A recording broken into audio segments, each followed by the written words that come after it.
Hello everyone, today we will talk about how to fix or how to solve the problem of installation failed on the application of DuckDuckGo. You will go to settings. In this page you will go to apps, default apps, app settings. On above you will search about DuckDuckGo and you will click here. Then this page of app info, you will click on first stop and you will click OK. Here you will enter to the window of storage. Then we click on clear cache, but pay attention, don't click clear data because that can delete your account.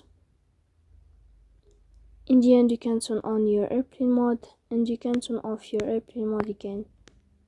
So please don't forget to support us, bell icon, subscribe. See you next time.